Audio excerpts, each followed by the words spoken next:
નમસ્કાર મિત્રો, હું છું મહેશ સોલંકી. આપણી યુટ્યુબ ચેનલ સક્સેસ કેરિયર એકેડેમીમાં આપ સર્વેનું સ્વાગત કરું છું.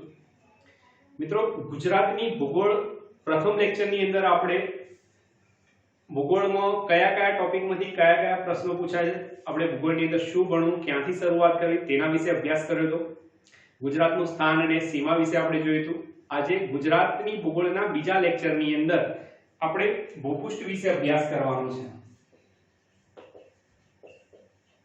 પ્રથમ લેક્ચરની અંદર આપણે ભૂપૃષ્ઠ વિશે પણ જોયું હતું. ભૂ એટલે કે જમીન અને પૃષ્ઠ એટલે કે ઉપરનો ભાગ. ભૂ એટલે જમીન, પૃષ્ઠ એટલે ઉપરનો ભાગ. આજે આપણે ભૂપૃષ્ઠ વિશે ભણવાનું છે. એટલે કે જમીન ઉપરનો ભાગ એટલે કે જમીન ઉપર શું આવેલું છે, બરાબર ને? તો પર્વતો આવેલા હોય, ડુંગરો આવેલા હોય, રણ પ્રદેશ, ઉચ્ચ પ્રદેશ, મેદાનો, દરિયા કિનારાના મેદાનો, આ બધા જ ટોપિક વિશે આપણે ચર્ચા કરવાની છે. તો ભૂપૃષ્ઠની અંદર સૌથી પહેલો ટોપિક એટલે કે પર્વતો. તો પર્વતો વિશે આપણે અભ્યાસ કરવાનો નથી ગુજરાતની ભૂગોળની અંદર, કારણ કે ગુજરાતની અંદર પર્વતો આવેલા નથી. ગુજરાતની અંદર ડુંગરો આવેલા છે મિત્રો. શું આવેલું છે? ડુંગરો. તો તમને પ્રશ્ન થાય કે કેમ ગુજરાતમાં પર્વતો નથી આવેલા? તો આપણે થોડું જોઈ લઈએ. ગુજરાતની અંદર ડુંગરો આવેલા છે મિત્રો, ખાસ યાદ રાખજો. ગુજરાતનો ડુંગરાળ પ્રદેશ એવું આપણે બોલીએ છીએ. ગુજરાતનો પર્વતીય પ્રદેશ એવું નથી બોલતા. તો સરેરાશ 800 મીટર થી વધારે ઊંચાઈ ધરાવેલ, સરેરાશ 800 મીટર થી વધારે ઊંચાઈ તેને પર્વત કહેવામાં આવે છે. સરેરાશ શબ્દ એક છે સરેરાશ. સરેરાશ 800 મીટર થી વધારે જે ઊંચાઈ ધરાવે તેને પર્વત કહેવાય છે. જ્યારે સરેરાશ 350 મીટર થી 800 મીટર સુધી જે ઊંચાઈ ધરાવે તેને શું કહેવાય છે? ડુંગર કહેવાય છે. ખાસ યાદ રાખજો મિત્રો. સરેરાશ 350 મીટર થી 800 મીટર જે ઊંચાઈ ધરાવે તેને શું કહેવાય છે? ડુંગર કહેવાય છે. જ્યારે સરેરાશ 800 મીટર થી વધારે જે ઊંચાઈ ધરાવે તેને પર્વત કહેવાય છે. હજુ પણ તમને એમ પ્રશ્ન થશે કે ગિરનાર જે છે તેની તો ઊંચાઈ 1117 મીટર છે. ગિરનારની ઊંચાઈ 1117 મીટર છે. તો કેમ પર્વત નથી આવેલા ગુજરાતની અંદર? તો જો મિત્રો, ગિરનારની ઊંચાઈ આપણે જોયું કે 1117 મીટર છે, પણ સરેરાશ ઊંચાઈ ગુજરાતની જે પર્વતીય શ્રેણી છે, બરાબર ને, એની સરેરાશ ઊંચાઈ 800 મીટર થી વધારે થતી નથી. એટલા માટે આપણા ગુજરાતમાં પર્વતો નથી આવેલા, પણ ગુજરાતમાં શું આવેલું છે? ડુંગરો આવેલા છે, જેની સરેરાશ ઊંચાઈ 800 મીટર કરતા નીચે છે, બરાબર? તો આપણે જોવાનું છે ગુજરાતના ડુંગરો, એટલે કે ગુજરાતનો ડુંગરાળ પ્રદેશ. આજે આપણે ગુજરાતના ડુંગરો વિશે અભ્યાસ કરવાનો છે. ખાસ અગત્યનો વિષય છે, ટોપિક છે મિત્રો, ગુજરાતના ડુંગરો. તો ગુજરાતને અલગ અલગ ભાગમાં આપણે વહેંચીએ છીએ. જેમ કે વહીવટી ભાગ હોય, ગુજરાતનો વહીવટી રીતે ભાગ પાડવો હોય આપણે, તો ગુજરાતના વહીવટી રીતે કેટલા ભાગ પડે છે? 33. અલગ અલગ જિલ્લા છે ને, અલગ અલગ જિલ્લામાં અલગ અલગ રીતે વહીવટ થાય. એ રીતે ગુજરાતના ભૌગોલિક દ્રષ્ટિએ આપણે જો ગુજરાતના ડુંગરો વિશે પણ ભૌગોલિક દ્રષ્ટિએ જો ભાગ પાડવા છે, તો ગુજરાતના ભૌગોલિક દ્રષ્ટિએ 3 ભાગ પડે છે. કેટલા ભાગ પડે છે? 3. ગુજરાતના ભૌગોલિક દ્રષ્ટિએ 3 ભાગ પડે છે. કયા કયા? તો કચ્છ, સૌરાષ્ટ્ર અને તળ ગુજરાત. કચ્છ, સૌરાષ્ટ્ર અને તળ ગુજરાત. આ રીતે ગુજરાતના ભૌગોલિક દ્રષ્ટિએ 3 ભાગ પડે છે. અહીંયા આગળ એક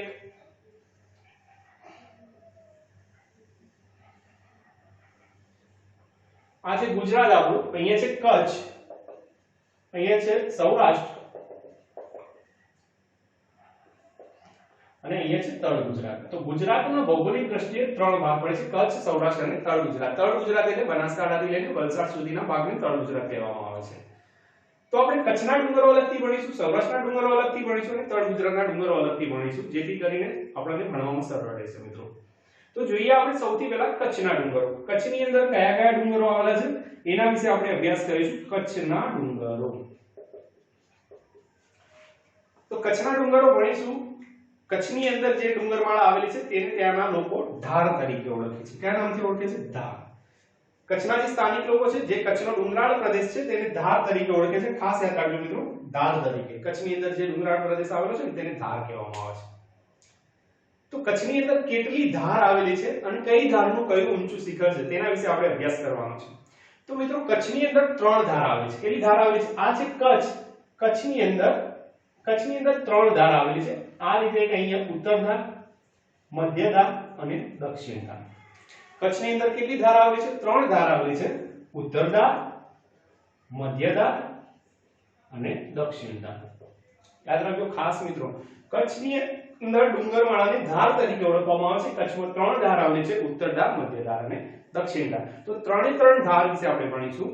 ઉત્તર ધારની અંદર કેટલા ડુંગરો આવેલા છે? પહેલા તો ઉત્તર ધાર ક્યાં આવેલી છે?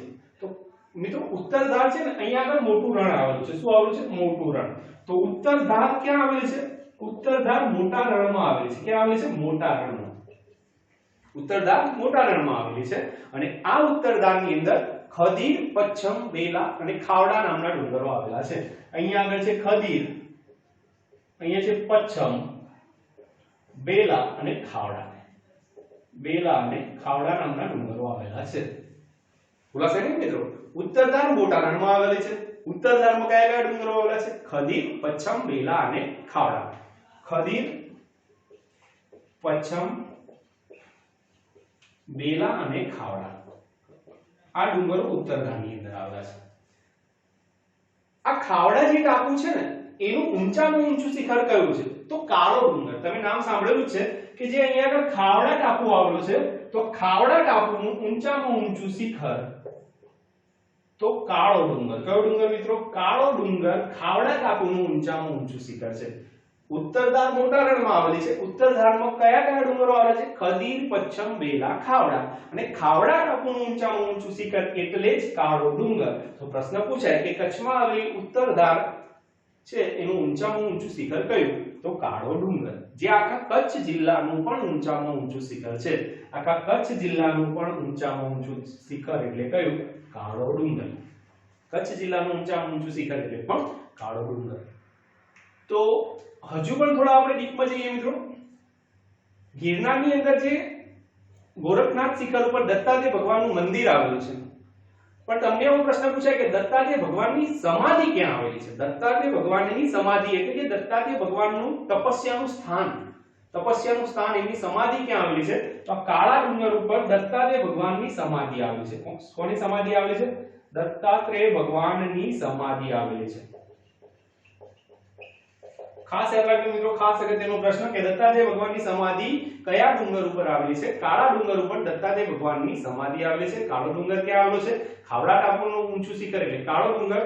ખાવડા ટાપુ ક્યાં આવેલો છે? તો ઉત્તર ધારની અંદર ખદીર, પચ્છમ, બેલા અને ખાવડા. ક્લિયર? યાદ રહેશે ને મિત્રો? તો હજુ થોડા આપણે આગળ જઈએ, મધ્યધાર વિશે આપણે અભ્યાસ કરીશું. તો મધ્યધાર ક્યાંથી ક્યાં સુધી ફેલાયેલી છે?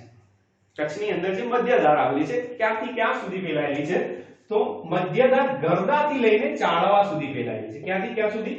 ગરદાથી લઈ અને ચાળવાની ટેકરીઓ સુધી ફેલાયેલી છે. અહીંયા આગળ ગરદા આવેલું છે. આ ગરદા જે લખપત તાલુકામાં આવેલું છે. કયા તાલુકામાં આવેલું છે? ગરદા લખપત તાલુકામાં. અને ચાળવાની ટેકરીઓ છે તે રાપર તાલુકામાં આવેલી છે. કયા તાલુકામાં આવેલી છે? રાપર તાલુકામાં.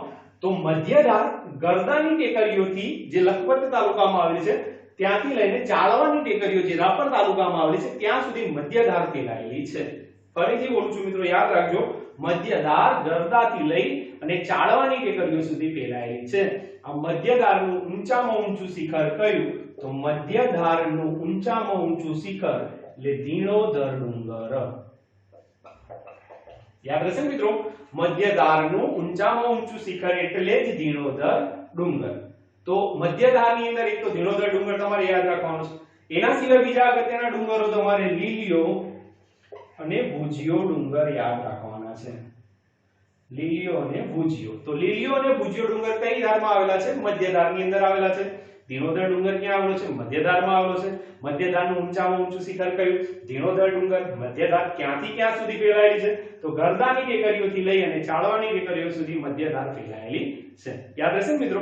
આપણે જોયું હતું કે કર્કવૃત કચ્છની અંદર ક્યાંથી પસાર થાય છે? તો ધીણોધર ડુંગર ઉપરથી કર્કવૃત પસાર થાય છે. કયા નંબરનો અક્ષાંશ છે? 23.5 ઉત્તર અક્ષાંશ એટલે જ કર્કવૃત. શું યાદ રાખવાનું હતું સૂત્ર આપણે? અસાગમ પાક. 6 જિલ્લામાંથી અરવલ્લી, સાબરકાંઠા, મહેસાણા, પાટણ, ગાંધીનગર અને કચ્છ 6 જિલ્લામાંથી કર્કવૃત પસાર થાય છે. તો મધ્યધારમાં ધીણોધર ડુંગર ઉપરથી કર્કવૃત પસાર થાય છે. યાદ રહેશે મિત્રો? ધીણોધર ડુંગર. હજુ તમારે થોડું ઊંડાણમાં જવાનું છે મિત્રો. કદાચ પ્રશ્ન પૂછાય, ગોરખનાથની સમાધિ ક્યાં આવેલી છે? ગોરખનાથ સૌરાષ્ટ્રની અંદર ગોરખનાથ શિખર આવેલું છે, બરાબર ને? ગોરખનાથ શિખર આવેલું છે. પણ ગોરખનાથની સમાધિ ક્યાં આવેલ છે એવો પ્રશ્ન પૂછાય તો ખાસ યાદ રાખજો મિત્રો, આ ધીણોધર ડુંગર ઉપર, કયા ડુંગર ઉપર? ધીણોધર ડુંગર ઉપર ગોરખનાથની સમાધિ આવેલી છે. કોની સમાધિ આવેલી છે? ગોરખનાથની સમાધિ ધીણોધર ડુંગર ઉપર આવે છે. ક્લિયર? દત્તાત્રેય ભગવાનની સમાધિ પૂછાય તો કાળા ડુંગર ઉપર, દત્તાત્રેય ભગવાનનું તપસ્યાનું સ્થાન તો કાળો ડુંગર, પણ ગોરખનાથની સમાધિ મિત્રો પૂછાય તો ધીણોધર ડુંગર ઉપર ગોરખનાથની સમાધિ આવેલી છે. તો આ હતી મધ્ય ધાર. હવે આપણે જોઈશું દક્ષિણ ધાર, કે દક્ષિણ ધાર ક્યાંથી ક્યાં સુધી ફેલાયેલી છે. તો દક્ષિણ ધાર અહીંયા આગળ પાંદરો છે, પાંદરોથી લઈ અને અહીંયા આગળ અંજાર છે, પાંદરોથી લઈને અંજાર સુધી દક્ષિણ ધાર ફેલાયેલી છે. પાંદરોથી લઈને અંજાર સુધી દક્ષિણ ધાર ફેલાયેલી છે. ક્લિયર? યાદ હશે ને? પાંદરોથી લઈને અંજાર સુધી કઈ ધાર ફેલાયેલી છે? દક્ષિણ ધાર. અને આ દક્ષિણ ધારનું ઊંચામાં ઊંચું શિખર એટલે કયું? તો દક્ષિણ ધારનું ઊંચામાં ઊંચું શિખર એટલે જેનું કોઈ નામ ન હતું, એટલે આપણે તેને નનામો ડુંગર તરીકે ઓળખીએ છીએ, કે દક્ષિણ ધારનું ઊંચામાં ઊંચું શિખર એટલે નનામો ડુંગર. તો આ દક્ષિણ ધાર પાંદરો, આપણે જોયું કે પાંદરો શેના માટે જાણીતું છે? તો લિગ્નાઇટ કોલસા માટે ગુજરાતમાં જાણીતું છે. કોલસાના અલગ અલગ પ્રકાર આવે ને, બિટ્યુમિન કોલસો, લિગ્નાઇટ કોલસો. તો ગુજરાતમાં લિગ્નાઇટ કોલસા માટે કયું સ્થળ જાણીતું છે? પાંદરો. અને અંજાર શેના માટે જાણીતું છે? સરી ચપ્પા માટે જાણીતું છે. શેના માટે જાણીતું છે? સરી ચપ્પા માટે. જેસલ તોરલની સમાધિ પણ આવેલી છે. તો દક્ષિણ ધારનું ઊંચામાં ઊંચું શિખર એટલે નનામો ડુંગર. તો એક ધાર્મિક સ્થળ પણ આવેલું છે. શું આવેલું છે? ધાર્મિક સ્થળ. દક્ષિણ ધારની અંદર એક ધાર્મિક સ્થળ આવેલું છે, માતાનો મઢ. શું આવેલું છે? માતાનો મઢ, એટલે કે આશાપુરા માતાનું મંદિર. તો માતાનો મઢ એટલે કે આશાપુરા માતાનું મંદિર કઈ ધારમાં આવેલું છે? દક્ષિણ ધારની અંદર આવેલું છે. અને મંગળ ગ્રહ જેવા ખડકો ક્યાંથી મળી આવ્યા હતા? તો આ સ્થળેથી જ, આ પ્રદેશમાંથી જ મંગળ ગ્રહ જેવા ખડકો મળી આવ્યા હતા. દક્ષિણ ધાર ક્યાંથી ક્યાં સુધી? પાંદરોથી લઈને અંજાર સુધી દક્ષિણ ધારનું ઊંચામાં ઊંચું શિખર એટલે નનામો ડુંગર. માતાનો મઢ કઈ ધારમાં આવેલો છે? તો દક્ષિણ ધારની અંદર. મંગળ ગ્રહ જેવા ખડકો ક્યાંથી મળી આવ્યા હતા? તો પણ દક્ષિણ ધારમાંથી. તો મિત્રો આ હતી કચ્છની 3 ધાર. હજુ પણ તમને એક ઊંડાણમાં પ્રશ્ન પૂછાઈ શકે છે કે કચ્છની અંદર કઈ ધાર જળ વિભાજનનું કાર્ય કરે છે? કચ્છની અંદર કઈ ધાર જળ વિભાજન એટલે કે જળનું વિભાજન કરે છે? તો મધ્ય ધાર. ખાસ યાદ રાખજો મિત્રો, મધ્ય ધાર જે છે ને, આ મધ્ય ધાર એ જળ વિભાજનનું કાર્ય કરે છે. મધ્ય ધારની જે ઉપરની નદીઓ છે એ કચ્છના મોટા રણમાં સમાઈ જાય છે, જ્યારે મધ્ય ધારની નીચેની જે નદીઓ છે એ કચ્છના અખાતની અંદર સમાઈ જાય છે. ક્યાં સમાઈ જાય છે? કચ્છના અખાતમાં. તો કચ્છની અંદર કઈ ધાર જળ વિભાજનનું કાર્ય કરે છે? તો મધ્ય ધાર જળ વિભાજનનું કાર્ય કરે છે. 3 ધાર ઈઝીલી યાદ રહી જાય છે. ઉત્તર ધાર, મધ્ય ધાર, દક્ષિણ ધાર. ઉત્તર ધારના ડુંગરો ખડીર, પચ્છમ બેલા, ખાવડા. ખાવડાનું ઊંચું શિખર કાળો ડુંગર. આખા કચ્છ જિલ્લાનું ઊંચું શિખર પણ કાળો ડુંગર. મધ્ય ધાર ગરડાથી લઈને ચાળવાની ટેકરીઓ સુધી ફેલાયેલી છે. ક્લિયર? કયો ડુંગર મધ્ય ધારનું ઊંચું શિખર છે? ધીણોધર ડુંગર. શું પસાર થાય છે? કર્કવૃત પસાર થાય છે. દક્ષિણ ધાર પાંદરોથી લઈને અંજાર સુધી દક્ષિણ ધારનું ઊંચું શિખર એટલે નનામો ડુંગર. માતાનો મઢ આવેલો છે. કઈ ધાર જળ વિભાજનનું કાર્ય કરે છે? મધ્ય ધાર જળ વિભાજનનું કાર્ય કરે છે. તો આ 3 ધાર હતી. તેના સિવાય તમારે બીજા ડુંગરો પણ મિત્રો ભણવાના છે. તો તેના સિવાય બીજા અગત્યના ડુંગરો વિશે આપણે ચર્ચા કરીશું મિત્રો. તો તેના સિવાય કયા કયા કચ્છની અંદર ડુંગરો આવેલા છે? તો કચ્છની અંદર 2 રણ આવેલા છે. કેટલા રણ આવેલા છે? 2 રણ આવેલા છે. એક છે નાનું રણ અને બીજું છે મોટું રણ. કચ્છની અંદર કેટલા રણ આવેલા છે? નાનું રણ અને મોટું રણ. અને આ નાના રણ અને મોટા રણ વચ્ચે મેદાન આવેલું છે, વાગડનું મેદાન. કયું મેદાન આવેલું છે? વાગડનું મેદાન. કચ્છની અંદર 2 રણ આવેલા છે, નાનું રણ અને મોટું રણ. અહીંયા આગળ મોટું રણ છે, અહીંયા આગળ નાનું રણ છે, વચ્ચે શું આવેલું છે? વાગડનું મેદાન આવેલું છે. અને આ વાગડનું મેદાન જ્યાં છે ત્યાં આગળ ટેકરીઓ આવેલી છે, કંથકોટની ટેકરીઓ. કઈ ટેકરીઓ આવેલી છે? કંથકોટની ટેકરીઓ. તો કંથકોટની ટેકરીઓ કયા મેદાનમાં આવેલી છે? ફરીથી બોલું છું, યાદ રાખજો. કચ્છમાં 2 રણ આવેલા છે, નાનું રણ, મોટું રણ. નાના રણ અને મોટા રણ વચ્ચે વાગડનું મેદાન. વાગડના મેદાનમાં કઈ ટેકરીઓ આવેલી છે? કંથકોટની ટેકરીઓ. અને આ કંથકોટની ટેકરીઓનું ઊંચું શિખર એટલે આઘોઈ. કયા નામે ઓળખવામાં આવે છે? આઘોઈ. આઘોઈની ટેકરીઓ કહેવાય છે ને, બરાબર? તો કંથકોટની ટેકરીઓ વાગડના મેદાનમાં આવેલી છે. કંથકોટની ટેકરીઓનું ઊંચામાં ઊંચું શિખર એટલે આઘોઈ. ભીમદેવ પ્રથમ રોકાયો તમને ખબર હોય તો. ખબર છે ને? ભીમદેવ પ્રથમ ક્યાં રોકાયો હતો? કંથકોટની ટેકરીઓમાં રોકાયો હતો. કંથકોટની ટેકરીઓ વાગડના મેદાનમાં આવેલી છે. ક્લિયર? યાદ રહેશે મિત્રો. હજુ પણ આપણે થોડા આગળ જઈએ તો કચ્છના દક્ષિણ વિસ્તારની અંદર કચ્છના દક્ષિણ વિસ્તારની અંદર ટેકરીઓ આવેલી છે, ગેડી પાદરની ટેકરીઓ. કઈ ટેકરીઓ આવેલી છે? ગેડી પાદરની ટેકરીઓ આવેલી છે. નામ યાદ રાખજો, ગેડી પાદરની ટેકરીઓ ક્યાં આવેલી છે? કચ્છની અંદર, કચ્છના દક્ષિણ વિસ્તારની અંદર ગેડી પાદરની ટેકરીઓ આવેલી છે. અને આ ગેડી પાદરની ટેકરીઓમાં પરવાળાનો વિકાસ થયેલો છે. કોનો વિકાસ થયેલો છે? પરવાળા. શબ્દ છે પરવાળા. પરવાળાનો વિકાસ કચ્છની અંદર કઈ ટેકરીઓમાં થયેલો છે? ગેડી પાદરની ટેકરીઓમાં. પરવાળા શું છે એના વિશે થોડો અભ્યાસ કરી લઈએ મિત્રો. પરવાળા એક સામુદ્રિક જીવ છે જે સમુદ્રની અંદર જન્મે છે અને સમુદ્રની અંદર જ મૃત્યુ પામે છે. પણ તેને તરતા આવડતું નથી મિત્રો. એટલે જે જગ્યાએ જન્મ લે છે તે જ જગ્યાએ પોતાનું જીવન ગુજારે છે અને ત્યાં જ મૃત્યુ પામે છે. એ રીતે એક પરવાળા મૃત્યુ પામે છે, તેના પર બીજો જન્મ લે છે, તે જીવન ગુજારે છે, મૃત્યુ પામે છે. આમ એકબીજા ઉપર લેયર બાય લેયર પરવાળા જન્મ લે છે અને મૃત્યુ પામે છે, પોતાનું જીવન ગુજારે છે અને જૂનાના ખડક સ્વરૂપે બહાર આવે છે. જે બહાર આવે છે તેને આપણે પરવાળાના ટાપુઓ એટલે કે પીરાટોન ટાપુ તરીકે પણ ઓળખીએ છીએ. પીરાટોન ટાપુ તરીકે પણ ઓળખીએ છીએ. તો મિત્રો ખાસ યાદ રાખજો, કચ્છના દક્ષિણ વિસ્તારની અંદર ગેડી પાદરની ટેકરીઓ જ્યાં પરવાળાનો વિકાસ થયેલો છે, જેને આપણે પીરાટોન ટાપુ તરીકે પણ ઓળખીએ છીએ. તો કચ્છના ડુંગરોની અંદર આટલી વસ્તુ તમારે ખાસ યાદ રાખવાની છે. અને જો થોડું ડીપમાં તમને લઈ જાય તો એક બે પ્રશ્ન પૂછાઈ શકે કે સંત દાદા મેકરણની સમાધિ ક્યાં આવેલી છે? સંત દાદા મેકરણની સમાધિ ક્યાં આવેલી છે? તો એ પણ પ્રશ્ન ખાસ યાદ રાખી લેજો મિત્રો કે દક્ષિણ ધારની અંદર હવા ડુંગર આવેલો છે. કયો? અહીંયા જે દક્ષિણ ધાર છે ને ત્યાં હવા ડુંગર આવેલો છે. કયો? દક્ષિણ ધારમાં હવા. આ હવા ડુંગરની અંદર દાદા સંત મેકરણ દાદાની સમાધિ આવેલી છે. તો હવા ડુંગર ક્યાં આવેલો છે? દક્ષિણ ધારમાં. એટલે ત્યાં દાદા સંત મેકરણની સમાધિ આવેલી છે. તો આ હતા મિત્રો કચ્છના ડુંગરો. આપણે આગળના લેક્ચરની અંદર સૌરાષ્ટ્રના ડુંગરો વિશે અભ્યાસ કરીશું અને એના પછી આપણે તળ ગુજરાતના ડુંગરોનો અભ્યાસ કરીશું. Thank you.